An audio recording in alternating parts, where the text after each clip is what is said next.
어, 우리가 방금 읽은 10장부터 이제 마지막 12장까지는 다니엘이 하나님께 받은 네 번째 묵시이자 다니엘이 하나님께 받은 마지막 묵시를 기록하고 있습니다.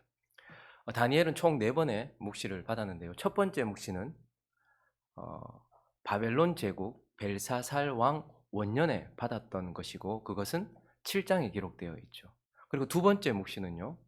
동일하게 바벨론 제국 벨사살 왕 3년째 되던 해에 받았던 묵시, 이것은 8장에 기록되어 있습니다. 그리고 세 번째 받았던 묵시는요, 제국이 바뀌죠. 페르시아 제국 다리오 왕 원년에 받았던 것으로 이것은 9장에 기록되어 있습니다. 그리고 이제 오늘 다니엘이 받았던 네 번째이자 마지막 계시는 오늘 1절을 보니까요, 언제 받았는가를 우리에게 말해주는데 읽어볼까요? 시작. 바사왕 고레스 제3년에 한 일이 벨드사살이라 이름한 다니엘에게 나타났는데 그 일이 참되니 곧 큰 전쟁에 관한 것이라. 다니엘이 그 일을 분명히 알았고 그 환상을 깨달으니라. 네 번째이자 마지막 묵시는 언제라고요? 페르시아 왕 고레스가 왕으로 3년째 있었던 그때에 받았던 묵시다, 이렇게 말하고 있고 그 내용이 12장까지 이제 마지막 다니엘서 마지막까지 이어지고 있는 것입니다. 이제 이 마지막 내용, 큰 전쟁에 관한 묵시에 대하여서 말을 시작을 하면서 오늘 이 네 번째 다니엘이 받았던 마지막 묵시의 내용의 특징은 그것을 말하는 특징 중에 하나는 뭐냐 하면 다니엘이 받은 환상에 대해서 말하는 것 그 이전에 그 환상을 받은 다니엘에 대하여 비교적 자세하고 또 우리에게 다니엘이 어떤 상태에 있었는지 또 다니엘이 어떻게 그걸 받았는지에 대해서 다니엘에 대해서 먼저 길게 이야기를 한다라는 거예요. 사실 그 묵시에 대한 내용은 11장을 넘어가서 나오거든요. 그러니까 거의 한 장 전체를 할애해서 다니엘이 받은 묵시가 아니고 그 묵시를 받은 다니엘에 대해서 우리한테 자꾸 이렇게 보여주는 것입니다. 여러분, 우리는 이제 다니엘이 첫 번째 받았던 묵시를 통해서 그리고 두 번째 묵시를 통해서 세 번째 묵시를 통해서 그러다 보니까 다니엘이 받은 묵시에 관심이 많아요. 뭐 하나님께서도 뭘 가르쳐 주셨지라는 데 관심이 많아요. 그런데 하나님은 이제 이 다니엘서를 마치기 전 그리고 이 마지막 계시를 주시기 전에 우리에게 다니엘 자체를 주목하게 하세요. 다니엘은 세상을 살았던 사람이잖아요. 다니엘은 세상의 제국의 왕들을 섬겼던 사람이잖아요. 다니엘은 세상 속에서 하나님을 섬겼던 자였잖아요. 세상에 있었던 자였음에도 불구하고 다니엘은 누구보다도 하나님의 뜻을 명확하게 보았던 자고 명확하게 알았던 자예요. 그래서 하나님께서는 이제 다니엘서를 마치고 특별히 우리는 다니엘서를 통해서 다니엘을 보면서 다니엘은 진짜 많은 환상도 보고 어떻게 저렇게 하나님의 뜻을 세상 가운데서 명확하게 알았지? 10대 때부터 시작해서 그의 인생을 마치기까지 계속해서 하나님의 뜻을 알았지? 이것에 우리는 주목해 보게 되는 거예요. 그래서 하나님은 이제 이 마지막 계시를 주시면서 다니엘이 어떤 모습이었는지, 어떤 상태였는지, 어떤 마음이었는지, 어떻게 해서 이 계시를 받았는지를 우리한테 주목해 보게 하시면서 하나님이 누구에게 자기의 뜻을 계시하시는지, 어떤 사람이 세상 가운데서 하나님의 뜻을 알고서 하나님의 뜻을 보면서 그렇게 살아가는지를 우리에게 가르쳐 주려고 하시는 것입니다. 그러므로 우리는 이제 이 네 번째 묵시이자 다니엘의 마지막 묵시를 시작하면서 먼저 하나님은 누구에게 하나님의 뜻을 가르쳐 주시고 어떤 사람이 세상 가운데서 하나님의 뜻을 깨달아 알 수 있는지 두 가지로 나누어서 살펴보려고 합니다. 그 첫 번째는요, 애쓰는 자. 애쓰는 자가 하나님의 뜻을 알 수 있다, 이렇게 말하고 있어요. 여러분, 애쓰다라는 이 단어를 사전을 찾아보시면요, 애쓰다라는 것은 마음과 힘을 다하여 어떤 일을 이루려 하거나 어떤 것을 깨달으려고 힘쓰다, 이런 뜻입니다. 그 애쓴다는 것은 힘을 다해 가지고 뭘 이루거나 뭘 알려고 하는 것을 애쓰다라고 하는 거예요. 자, 그런데 하나님의 뜻을 애쓴다라고 알 수 있습니까? 우리가 애를 쓰면 하나님의 뜻을 알 수 있습니까? 하나님의 뜻은 하나님이 먼저 우리에게 알려주셔야 되죠. 다니엘서 1장을 가볼까요? 먼저 처음 다니엘이 하나님의 뜻을 깨닫게 되는 과정을 우리에게 보여주는데 읽어볼까요? 시작. 하나님이 이 네 소년에게 학문을 주시고 모든 서적을 깨닫게 하시고 또 뭐요? 지혜를 주셨으니. 그러니까 하나님의 뜻은요, 우리가 애쓴다라고 사실 알 수 있는 건 아니에요. 하나님께서 어떻게 말씀하십니까? 특별히 하나냐, 미사엘, 아사랴까지 다 해서 이 다니엘, 이 네 소년에게는 학문도 주셨다라는 것은 하나님께서 지혜를 주셨다는 거죠. 그래서 모든 서적을 깨닫게 하시고 뭘 주셨다? 지혜를 주셨다. 그래서 하나님은 그에게 묵시도 주시고 계시도 주시고 예언도 주시고 말씀도 주셨다. 그래서 우리는 여기까지만 읽고서 그래 맞아. 하나님의 뜻을 아는 것은 특별한 사람에게 특별하게 일어나는 일이지 라고 생각을 하는 경향이 있습니다. 왜? 하나님이 주셔야 되니까. 그런데요, 뒷부분을 한번 계속해서 읽어볼까요? 하나님이 주셔야 되는 게 맞아요. 1장 17절 계속, 아니요, 17절요. 뒷부분을 읽습니다. 셋째 줄 시작. 다니엘은 또 모든 환상과 꿈을 깨달아 알더라. 이렇게 말해요. 그러니까 두 가지 요소가 함께 있다는 거예요. 하나님이 지혜를 주셨어요. 근데 지혜를 주셨다고 다니엘이 그냥 한 번에 단번에 그렇게 확 받았다라고 말하지 않고 다니엘은 또 환상과 꿈을 어떻게 해서 알았다고 해요? 깨달았다 이 말입니다. 그것에 대하여 묵상하고 연구하고, 그러니까 다니엘은 거기에서 가장 큰 점성술이나 그 당시에 최고의 학문, 과학, 기술, 철학, 이념 이런 것들을 가리키던 바벨론에서 학문을 배웠단 말이에요. 그러니까 그것까지 다 사용해서 하나님이 지혜를 주신 것을 자기가 가지고 있는 전부를 사용해서 어떻게 알아갔다라는 거예요. 9장도 가볼까요? 9장 22절을 보시면요, 다니엘이 어떻게 하나님의 뜻을 알았는지를 이렇게 표현합니다. 시작. 내게 가르치며 내게 말하여 이르되 다니엘아 내가 이제 네게 지혜와 총명을 주려고 왔느니라. 자, 하나님의 뜻을 어떻게 아는가? 하나님이 특별히 천사를 보내셔가지고 지혜와 총명, 묵시와 계시, 하나님의 뜻이 담겨 있는 것을 주었다라고 말해요. 그 와서 주었다라고 말해요. 자, 그런데 23절을 또 볼까요? 시작. 곧 내가 기도를 시작할 즈음에 명령이 내렸으므로 이제 네게 알리러 왔느니라. 너는 크게 은총을 입은 자라. 그런즉 너는 이 일을 생각하고 그 환상을 깨달으려. 곧 내가 기도를 시작할 즈음에 이렇게 말하고 있어요. 뭐죠? 그가 지금 계속해서 이 묵시를 받고 나서 이것에 대하여서 알려고 노력하고 또 그것에 대해 깨달으려고 묵상하고 연구하고 하나님께 기도하던 즈음에 응답이 내렸고, 그래서 2절을 가보시면요, 9장 2절을 보면 곧 그 통치 원년에 나 다니엘이 책을 통해 여호와께서 말씀으로 선지자 예레미야에게 알려주신 그 연수를 어떻게 했대요? 깨달았다 이렇게 말하고 있는 것입니다. 자, 오늘 본문도 와볼까요? 10장 1절을 보면요, 바사왕 고레스 제3년에 한 일이 벨드사살이라 이름한 다니엘에게 나타났다. 이 일이 참되다. 곧 큰 전쟁에 관한 것인데 다니엘이 이 일을 분명히 어떻게 해요? 알았고 그 환상을 어떻게 해요? 깨달았다. 이렇게 말하고 있어요. 근데 그가 어떻게 깨달았는가? 12절을 보면요, 또 이렇게 말하고 있어요. 그가 내게 이르되 다니엘아 두려워하지 말라. 네가 깨달으려 하여 네 하나님 앞에 스스로 겸비하게 하기로 결심하던 첫날부터 뭐 하려고? 깨달으려고. 그러니까 우리는 지금 하나님의 뜻을 세상 가운데서 명확하게 보았던 다니엘이 어떻게 저렇게 하나님의 뜻을 확실하게 알았지? 라는 그 해답을 하나님이 주셔야지 알 수 있지만, 그러나 그건 하나님 편에 속한 거고요. 다니엘은요, 끊임없이 그것을 알기 위하여 묵상하고 연구하고 기도하고 깨달으려고 애썼다라는 것을 우리는 보게 되는 거예요. 하나님이 선택하신 사람, 하나님이 특별하게 생각하시는 사람, 하나님이 사랑하시는 사람에게 그 지혜와 총명을 주세요. 그러나 그것 자체가, 음식도 마찬가지죠. 재료가 우리에게 주어진다 하여도 그것이 우리 입에 맛있게 들어가기 위해서는 반드시 애쓰고 수고하여 음식으로 만들어내야 되는 것처럼 하나님께서 우리에게 지혜와 총명과 묵시와 예언과 계시를 주세요. 말씀을 주세요. 근데 다니엘은요, 그걸 날 것으로 그냥 가지고 있지 않았어요. 묵상하고 연구하고 깨달으려고 금식하고 기도하고 얼마나 애를 썼는지 몰라요. 배우려고 애를 썼다라고 말하고 있는 것입니다. 그러므로요, 지혜와 총명, 계시와 묵시는 하나님의 선물이지만, 그러나 이 선물이 사람의 적극적인 수고와 애씀을 배제하지 않고 하나님은 이 선물을 주실 때에 애쓰고 수고하고 우리가 노력하는 것을 전제로 하여 주시는 선물이다라는 것입니다. 그러므로 하나님의 뜻, 그 묵시, 그 계시, 그분의 말씀, 이것을 명확하게 깨닫기 위해서는요, 하나님이 우리에게 주셔야 된다라는 것이죠. 이것은 하나님의 특권이에요.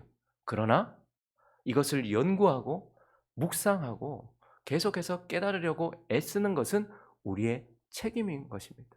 하나님의 뜻은 이렇게 하나님의 선물에 의하여 주어지지만 우리의 노력과 애씀을 통하여서 확실하게 내 것이 되는 것이다라는 것입니다.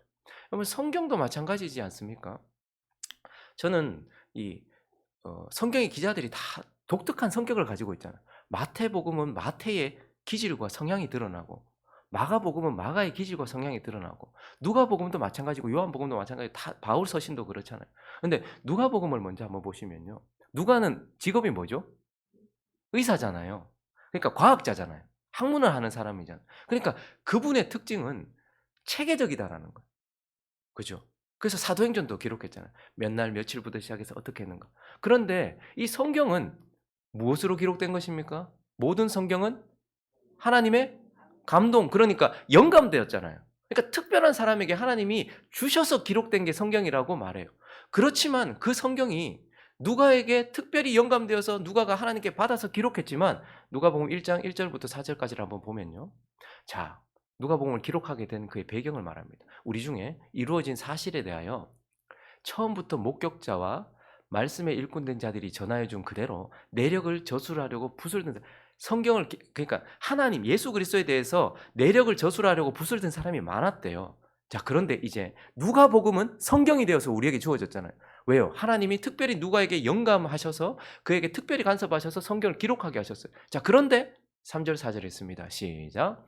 그 모든 일을 근원부터 자세히 미루어 살핀 나도 데오빌로 각하에게 차례대로 써보내는 것이 좋은 줄 알았노니 이는 각하가 알고 있는 바를 더 확실하게 하려 함이로다. 3절을 다시 앞에 보시면 모든 일을 뭐요? 근원부터 자세히 미루어 살폈다. 그래서 누가복음에 보면요. 복음서마다 다 같은 내용을 담고 있는 비슷한 그러니까 서로 자료를 봤다라는 거예요. 그러니 이것은 우리가 영감을 받아서 성경을 기록했지만 그러나 그것을 기록하는 자가 수많은 자료들과 그것들을 연구하고 묵상하고 모으고 하는 그 애씀을 통하여서 성경이 기록되었다라는 것을 우리에게 가르쳐 주고 있는 것이죠.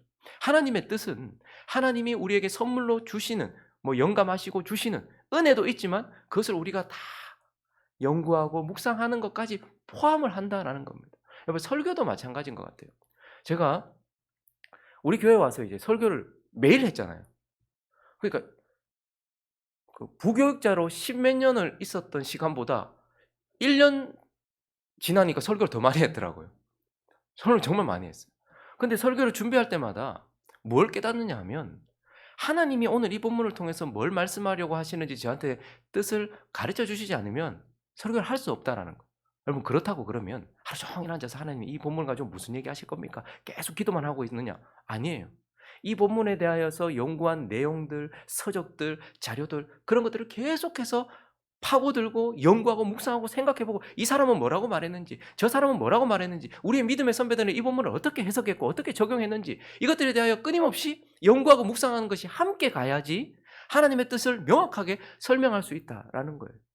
그래서 어떤 사람은요 질이 좋고 비싸고 좋은 사람들에게 유명한 주석서, 설교집, 강해집 이런 것들만 보면서 이것들만 연구해가지고 설교를 준비하는 사람이 있어요. 뭘 간과한 것입니까? 아무리 좋은 자료라도 하나님이 거기서 조명해 주셔서 하나님의 뜻을 비춰주지 않으면 몰라요. 근데 또 어떤 사람은요. 이거 다 필요 없다. 하나님이 내게 주셔야 된다. 라고만 생각해서 하나님의 계시만 받으려고 하고 하나님의 뜻만 알려고 하는 양쪽으로 이쪽으로 치우치든 저쪽으로 치우치는 경향이 있단 말입니다. 성도들도 마찬가지입니다. 하나님의 뜻을 할 때 그냥 예배 시간에 앉아있고 목사 설교할 때 잘 들으면 되지. 그것도 틀린 말은 아닙니다. 그러나 누가 하나님의 뜻을 더 명확하게 알고 더 자세히 알고 더 깊이 알까요? 끊임없이 이 말씀이 무슨 뜻이지? 어떻게 말씀하신 것이지? 내게 뭘 말씀하시려고 하는 것이지? 그것에 대하여 가르쳐주는 목사의 설교나 다른 책을 통해서도 알지만 그것을 내가 가지고서 묵상하고 연구하고 기도하고 하는 것, 이 애씀을 통해서 하나님의 뜻을 더 명확하게 알게 된다라는 것입니다. 세상을 살았던 다니엘, 세상 왕을 섬겼던 다니엘, 그러나 세상 속에서 하나님의 뜻을 명확하게 봤던 다니엘은 하나님께 큰 은총을 입어서 지혜와 총명과 묵시와 계시를 하나님께 받았지만 그러나 그의 평생은 늘 애쓰고 수고하고 노력하여서 하나님의 뜻을 깨달으려고 끊임없이 하나님께 구했던 사람이었고, 그래서 그가 하나님의 뜻을 깨달아 알았다라는 것을 우리에게 가르쳐 주고 있는 것입니다. 그러니 다니엘과 우리를 분리시키지 마십시오. 다니엘은 다니엘이니까 하나님께서 그 뜻을 가르쳐 주셨다, 이렇게 말씀하지 마십시오. 10대 때 끌려와 가지고 바벨론의 최고의 학문들을 계속해서 배웠던 사람이고, 하나님의 뜻을 깨달으려고 계속해서 연구하고 묵상하고 금식하고 기도하면서 하나님의 뜻을 알았던 사람이라는 것을 기억하면서, 다니엘은 아는데 나는 모른다, 그것은 하나님이 다니엘에게 더 많은 축복을 주셨다라고 해석하기보다는 내가 다니엘만큼 노력하지 않는다라고 해석해야 되는 것이 맞고, 하나님은 이제 다니엘서를 마무리하기 전에 하나님의 뜻을 명확하게 알고 우리에게 지금까지도 전달해주는 다니엘을 부각시켜 보여주면서 너희도 이렇게 애쓰라, 하나님의 뜻을 알기 위해 애쓰라라고 말씀하고 있는 것입니다. 그리고 또 하나, 다니엘은 어떻게 세상 가운데서 하나님의 뜻을 이렇게 명확하게 알 수 있었는가? 두 번째는, 하나님은 누구에게 그 뜻을 보여줍니까? 경건한 자에게 그 뜻을 보여주신다라는 거예요. 경건한 자. 다니엘은 참으로 경건했던 자입니다. 여러분, 또 경건의 사전적 의미는 뭐죠? 사람들이 제대로 의미를 알지 않고 자기가 그냥 와닿는 대로 의미를 아는 경우에 경건하다. 김용욱 목사 경건합니까? 고민을 한참 지금 아침부터 지금. 경건이란 근엄을 말하는 게 아닙니다. 그리고 경건이란 정해진 종교적 규칙을 신실하게 수행하는 그것도 아닙니다. 경건이란 하나님을 두려워하며 하나님을 사랑하는 걸 경건이라고 해요. 그리고요, 하나님의 백성들과 하나님의 나라를 사랑하는 것을 경건이라고 하는 거예요. 오늘 다니엘이 특별하게 이 네 번째 마지막 묵시를 말하는데, 그전에는요 다니엘 홀로 있었던 것 같은데 이번에는 많은 사람들이 함께 있었다라고 말해요. 그런데 그 중에서 다니엘만 그 뜻을 깨달았다, 그 환상을 봤다라고 말해요. 4절부터 한번 보시면요, 첫째 달 24일, 그러니까 사실 기도를 첫째 달 4일부터 시작했거든요. 3주 전부터 다니엘은 금식하면서 기도를 시작했어요. 근데 첫째 달 24일에 갑자기 그가 힛데겔이라는 큰 강가에 서 있었어요. 근데 혼자 서 있었던 게 아니고요, 그때 내가 눈을 들어 바라보니 갑자기 한 사람이 세마포 옷을 입고 허리에는 우바스 순금을 띤 천사가 갑자기 나타난 거예요. 근데 그때요, 또 그 몸은 황옥 같고 그의 얼굴은 번갯빛 같고 그의 눈은 횃불 같고 그의 팔과 발은 빛난 녹과 같고 그의 말소리는 무리의 소리와 같더라. 환상을 보게 된 거죠. 천사를 보게 된 거예요. 자, 그런데 7절 있습니다. 시작. 이 환상을 나 다니엘이 홀로 보았고 나와 함께한 사람들은 이 환상은 보지도 못하였어도 그들이 크게 떨며 도망하여 숨었느니라. 그러므로 나만 홀로 있어서 이 큰 환상을 볼 때에 내 몸에 힘이 빠졌다. 나의 아름다운 빛이 변했고 썩은 듯하였고 나의 힘이 다 없어졌다. 자, 그러니까 환상이 주어지는 이때, 마지막 환상, 그때는요 다니엘만 홀로 있었던 것이 아니고 아마 일상이 이어졌던 것 같아요. 히데겔이라는 곳에 왜 갔는지 모르겠지만 거기 사람들과 같이 있었는데 갑자기 환상이 주어졌어요. 근데 주어질 때는 많은 사람들이 함께 그것을 봤어요. 근데 그 중에서 이제 정확한 환상은 다니엘 혼자만 봤고 다른 사람들은 환상을 보지 못하고 그냥 두려워서 도망가 버렸다, 이렇게 말하고 있어요. 왜 환상이 그때 거기 있는 모든 사람들에게 주어졌는데 다니엘만 정확하게 환상을 보게 되었을까요? 그것은 그가 2절과 3절을 보시면 경건한 사람이었다는 것을 보게 돼요. 2절 있습니다. 3절까지 시작. 그때에 나 다니엘이 세일의 동안을 슬퍼하며 세일에가 차기까지 좋은 떡을 먹지 아니하며 고기와 포도주를 입에 대지 아니하며 또 기름을 바르 금식하고 절식하면서 지금 기도하면서 하나님 앞에 나아갔다라는 거. 그렇기 때문에 환상이 다니엘에게 주어졌다는 거예요. 자, 그러면 아니 금식하고 기도했던 이러한 종교적인 행위 때문에 다니엘에게만 환상이 주어지고 다른 사람에게는 주어지지 않았나? 중요한 건 이겁니다. 왜 다니엘이 세 일해 동안 이렇게 금식하고 절식하면서 하나님께 눈물로 기도했을까요? 우리는 그 이유가 중요하죠. 여러분, 우리가 그 앞전의 환상을 통해서 그 고레스 왕 원년에 어떤 일이 있었다라는 것을 우리가 어제 말씀을 통해서 봤죠. 약속을 받았잖아요. 깨달았잖아요. 70년 만에 포로가 귀환될 것이라는 약속을 받았어요, 다니엘이. 그런데 그 약속이 실제로 고레스 왕 원년에 고레스가 왕이 되던, 페르시아의 왕이 되던 그때에 실제로 일어났죠. 그래서 에스라 1장 다시 가볼까요? 에스라 1장 1절부터 보시면 바사왕, 페르시아 왕 고레스 원년, 고레스가 왕이 되던 그때에 여호와께서 예레미야의 입을 통하여 하신 말씀, 70년 만에 포로 생활이 그칠 것이라는 그 말씀을 이루게 하시려고 바사왕 고레스의 마음을 감동시키심에 그가 온 나라에 공포도 하고 조서도 내렸다. 그리고요, 바사왕 고레스는 말하노니 하늘의 하나님 여호와께서 세상 모든 나라를 내게 주셨고 나에게 명령하셨는데 유다 예루살렘에 성전을 건축하라 했다 라고 고레스가 감동을 받고 또 선포를 했어요. 그랬더니 5절을 보니까요, 이에 유다와 베냐민 족장들과 제사장들과 레위 사람들과 그 마음이 하나님께 감동을 받아 올라가서 예루살렘에서 여호와의 성전을 건축하고자 하는 자들이 다 일어나서 포로들이 돌아가기 시작했다. 저기의 중심 인물은 스룹바벨이에요. 스룹바벨을 통해서 포로들이 돌아가기 시작했던 것을 고레스 왕 원년에 봤다라는 것이죠. 자, 그런데 오늘 다시 1절을 보시면요, 오늘 본문 1절에 보면 오늘은 고레스 왕 몇 년? 3년이죠. 2년쯤 지났다는 말이에요. 자, 돌아가기 시작했어요. 근데 3년쯤 2년쯤 지나고 한 3년쯤 되었다라는 거예요. 근데 저 시점은 고레스 왕 원년은 포로들이 돌아가고 있는 말씀이 성취되는 것을 봤어요. 자, 그런데 고레스 왕 3년에는 어떤 일이 있었을까요? 에스라 4장으로 가보시면요, 한번 가볼까요? 4장 1절부터 보시면 사로잡혔던 자들의 자손이 이스라엘 하나님 여호와의 성전을 건축한다 함을 유다와 베냐민 사로잡혔던 자들의 자손이, 저기서 사로잡혔던 자들이라는 것은 그 이전에 바벨론이 일어나기 전에 아수르가 북이스라엘도 무너뜨렸잖아요. 그때 아수르 제국이 강했잖아요. 근데 아수르는 민족을 막 섞어버렸거든요. 그러니까 자기가 정복했던 나라들의 사람들, 남자들은 여기로 보내고 여자들은 저기로 보내면서 막 섞었단 말이에요. 그런데 그때 아수르가 사마리아 땅으로 많은 사람들, 이 유다 땅으로 많은 이방 민족들을 막 보냈단 말이죠. 그러니까 그때에 사로잡혀서 포로가 되었던 자들, 여전히 유다 땅에 남아있는 자들, 이런 말을 하는 거예요. 이방인들이죠. 그 자들의 자손이 이스라엘의 하나님 여호와의 성전을 건축한 다음을 유다와 베냐민의 대적이 듣고 스룹바벨과 족장들에게 나와 이르되 우리도 너희와 함께 건축하게 해라. 우리도 너희와 같이 너희 하나님을 진심이 아닌 거예요. 아수르 왕이 에살 핫돈이 우리를 이리로 오게 한 날부터 우리가 하나님께 제사를 드려, 우리도 뭐 여기서 하나님 섬기는 거 아닌가? 그러니까 우리도 같이 성전 짓게 해도, 이렇게 이야기를 했어요. 그랬더니 스룹바벨과 예수아와 기타 이스라엘 족장들이 이르되 우리 하나님의 성전을 건축하는데 너희는 우리의 하나님을 제대로 믿지도 않고 하나님께 제대로 나오지도 않은 자들이면서 이방인이면서 어디 상관이 없다 그러면서 바사왕 고레스가 우리에게 명령하신 대로 우리가 이스라엘의 하나님 여호와를 위하여 홀로 건축하리라 하였더니 그때부터 어떻게 하는 거예요? 이로부터 그 땅 백성이, 그러니까 하나님의 백성이 아닌 사람들이, 가짜로 신앙생활 하는 것 같은 그런 사람들이 유다 백성의 손을 약하게 하여 그 건축을 어떻게 하는 거예요? 방해하는 거예요. 그래서요, 바사왕 고레스 시대부터 시작해서 바사왕 다리오가 즉위할 때까지 관리에게 뇌물 주고 그 계획을 막았으며, 또 아하수에로가 즉위할 때에 그들이 글을 올려서 유다 예루살렘 주민을 고발하면서 어떤 일이 일어난 거예요?